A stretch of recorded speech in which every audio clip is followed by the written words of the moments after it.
FC Barcelona have been able to defeat Las Palmas 1-0 with a goal coming from Raphinha and the assist being led by Joao Felix. I'm not going to lie to you guys, this was a very ugly win. I expected for Barcelona to trash Las Palmas 3-0, 4-0, maybe even 5-0. I mean, that is basically how it looked like in the first 20 to 25 minutes. The amount of chances Barcelona were making was a lot. And I'm like, okay, this could be 2-0, 3-0 before the 45 minutes are even over. But for some reason, it did not happen. Barcelona did what they could. I do think that part of the reason why Barcelona were not fully firing against Las Palmas in the last 40 to 45 minutes, I would just say the second half, was because they wanted to save themselves for the next match against PSG, because I saw them shift a gear down. Like, what other reason would it be for Barcelona to shift a gear down? Because they were playing against 10 men. Las Palmas received a red card that was made by the goalkeeper. Barcelona could have trashed Las Palmas in the last 30 minutes, but they did not do that. They were playing very conservative. The only true players that were really trying hard on the field was Raphinha. Everybody else was playing a little bit more safe. Again, Barcelona did just enough. Do I believe that they could have done more? Of course. For some reason, the Barcelona that we saw tonight against Las Palmas really reminded me of the version that we saw about 4 to 5 months ago, when they were putting out flat performances every game. But again, we'll take this win. Barcelona have reduced the gap between them and Real Madrid by 5 points. Do I believe that Real Madrid could lose points tomorrow against Athletic Club? I really do think so. Hopefully, they either get a tie or a loss. A tie would be really good, but a loss would be even better. So with this score, we have 8 wins and 3 draws ever since Xavi announced his departure. This is also the 5th La Liga game in a row without conceding a goal. So Barcelona, even though, yes, they have shifted a gear down in this game, they still played with a great defensive display. And thanks to players like Cubarsí, Inigo Martinez, Cancelo, and Koundé being on top of their game, Barcelona were able to really keep Las Palmas beneath them. One of the players that really did surprise me the most was Cubarsí, because yes, we saw Las Palmas try to pressure Cubarsí over and over again. They thought that Cubarsí was going to be the weak one only because he was 17 years old and the most inexperienced out of all players. But as they continued to try and press Cubarsí always found solutions. He always found a player that was open and he always made a sharp pass. And I'm like, dude, how are you so good at just 17 years old, always finding the solution to a certain problem? There were so many times where Barcelona had to play out from the back. We had to find either Sergio Roberto, Lewandowski, Lamine Yamal, or Raphinha, and Cubarsí was able to find that player with ease. As a matter of fact, one of the reasons why Barcelona found the first goal that was actually disallowed by VAR, it was because of Cubarsí. Cubarsí made an amazing pass, and then the defenders were playing the ball from the left side to the right side, and the midfielders ended up having the ball. They were shifting it, again, left and right, between Sergio Roberto, Gundogan, Fermin Lopez, moving the ball as fast as possible as Las Palmas were pressuring them. And then it led towards Lewandowski receiving the ball. He tries to score a goal, but then the ball ended up going to Raphinha. Raphinha puts the ball into the bottom right corner, but again, the ref for some reason did not allow it. I'm like, dude, are you kidding me? Because one of the ways the ball even got to Raphinha and to his foot was because one of the defenders that was trying to take the ball away from Lewandowski passed it to Raphinha, and the VAR thought that Lewandowski passed it to Raphinha when it was just one of the center backs of Las Palmas. So that should have been a clear goal, and I believe that if that goal was allowed, that probably would have led towards a whole different other game. It probably would have led towards Barcelona believing that they can trash this team completely. We were just looking for that early goal, but because VAR did not even want to have enough energy to look at what actually went on that play, which was one of the center backs passing it to Raphinha, for some reason they just assumed that it was offside. And so this call coming from the VAR was just so stupid that when Raphinha did score the first goal for Barcelona, he made a celebration and he basically called out VAR with his hands and saying, go check this goal out. I bet you're not going to find anything with this goal, and I bet you it's probably not even offside. So he was making fun of VAR, and it was just so funny to watch because us as Barcelona fans have been suffering so much through the season because of the bad calls coming from VAR. And so overall, when it comes to Raphinha specifically, I'm very happy with his game. He played in 3 different positions. He played on the left wing, the right wing, and also as a right midfielder. And as a right midfielder, he ended up scoring his goal, not even as a left winger or a right winger. And so maybe, right, I just don't know, maybe Raphinha is trying to give a response to everybody in the world that he is here to stay at the club and to save Barcelona in difficult moments, because many have suspected that maybe Barcelona might send Raphinha to Al Hilal, to Saudi Arabia, where he can earn more than 30 million euros a year, which is triple his salary. Maybe Raphinha in this game was trying to make a statement, because I can see his hard work. I can see him always putting constant efforts in every play that he does. But before that goal that Raphinha made, that play that Barcelona were making, passing the ball left and right with Cubarsí starting the whole thing, it was amazing. To be honest, I feel like if this game happened 4 to 5 months ago, maybe Barcelona could have tied this match 0-0 or maybe even lose it. But because we're in such a different dynamic and a different environment, I would even say. On and off the pitch, Barcelona found the luck. And I think that one of the reasons why Barcelona are continuing to be successful in the past 6 to 7 matches is because of Xavi Hernandez. He really does have these players on lockdown. I remember Raphinha did say before the match that he does want to convince Xavi to stay. He said, "We must thank Xavi for trusting the youngsters who care about the club.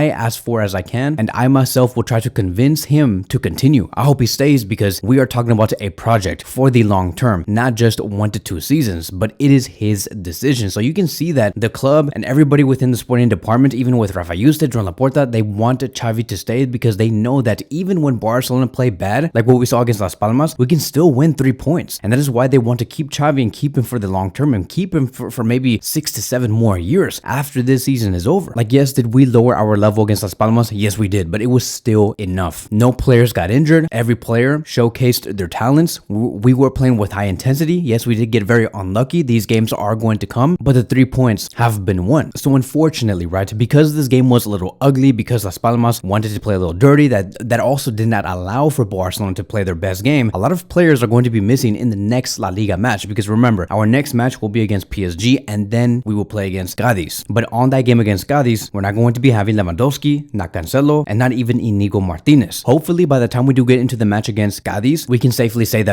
Barcelona got a good result against PSG, and we carry the great momentum towards La Liga, because one of the things that I also do want Xavi Hernandez to fix for these next 2 or 3 months, and it has probably been one of the biggest problems for the season overall, it is for Barcelona to put the games away as fast as possible and as early as possible. We had those chances to make it 2-0, 3-0, 4-0 before the 65th minute, and I do think that Barcelona need to practice that. It'll come. It's just going to be taking some time. Even Xavi said this after the match. We are struggling to finish games this season. We had several chances to put the game away. The result doesn't reflect the game. We had a very clear chance to make it 2-0 with Joao Felix. If we were more effective, we would have won with a bigger scores. And so that is going to be one of the biggest goals that Barcelona are going to be having, that we must achieve, and we can achieve it. And that is to be very effective in the front. And surprisingly, in the past, I would say 4 to 5 matches, Barcelona have been effective. Yes, we have found that game where Barcelona had to play flat, which was against Las Palmas, but it goes to show just what type of standards Xavi Hernandez is expecting at this club. And that is why I believe that Xavi Hernandez can carry this team forward and improve this team overall. So there is really not much more to say about this game. A lot of the focus has to go on PSG now. We'll see what happens tomorrow between Athletic Club and Real Madrid. Hopefully by that time,